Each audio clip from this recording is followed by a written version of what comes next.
മലയാള cinema പ്രേമികൾ ആകാംക്ഷയോടെ കാത്തിരിക്കുന്ന എമ്പുരാൻ എന്ന ബ്രഹ്മാണ്ഡ ചിത്രത്തിന്റെ അഡ്വാൻസ് ബുക്കിംഗ് തീയതിയും സമയവും അടുത്ത 48 മണിക്കൂറിനുള്ളിൽ പ്രഖ്യാപിക്കുമെന്ന റിപ്പോർട്ടുകൾ പുറത്തുവരുമ്പോൾ സിനിമാ ലോകത്തും പ്രേക്ഷകർക്കിടയിലും വലിയ ആവേശമാണ് നിറയുന്നത്.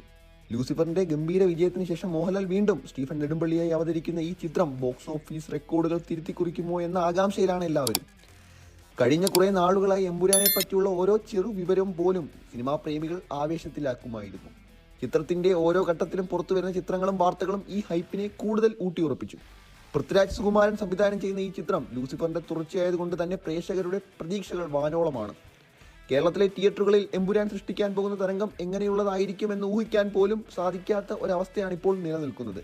അഡ്വാൻസ് ബുക്കിംഗ് ആരംഭിക്കുന്ന സമയം മുതൽ തന്നെ വലിയ തിരക്ക് അനുഭവപ്പെടാൻ സാധ്യതയുണ്ട്. ആദ്യ ദിവസങ്ങളിൽ ടിക്കറ്റുകൾ വളരെ പെട്ടെന്ന് വിറ്റുതീരാനുള്ള സാധ്യതയുണ്ടെന്ന് പറഞ്ഞാൽ ആർക്കും സംശയമുണ്ടാവില്ല.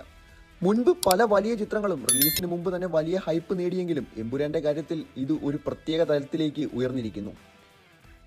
മോഹൻലാലിന്റെ താരപ്രഭയും പൃഥ്വിരാജിന്റെ സംവിധാന മികവും മുരളി ഗോപിയുടെ തിരക്കഥയും ഒത്തുചേരുമ്പോൾ ഒരു വിസ്മയ സിനിമ തന്നെയായിരിക്കും പ്രേക്ഷകർക്ക് ലഭിക്കുക എന്ന പ്രതീക്ഷയിലാണ് എല്ലാവരും. അതുകൊണ്ട് തന്നെ എമ്പുരാന്റെ അഡ്വാൻസ് ബുക്കിംഗ് ആരംഭിക്കുന്നതും കാത്ത് സിനിമാ ലോകവും പ്രേക്ഷകരും ഒരുപോലെ ഉറ്റുനോക്കുകയാണ്. ഈ ചിത്രം ബോക്സ് ഓഫീസിൽ കളക്ഷൻ റെക്കോർഡുകൾ തകർക്കുമോ ഇല്ലയോ എന്നത് വരും ദിവസങ്ങളിൽ അറിയാൻ സാധിക്കും. എങ്കിലും ഇപ്പോൾ പ്രചരിക്കുന്ന റിപ്പോർട്ടുകൾ സൂചിപ്പിക്കുന്നത് എമ്പുരാൻ ഒരു ചരിത്ര വിജയം നേടാൻ സാധ്യതയുണ്ടെന്ന് തന്നെയാണ്.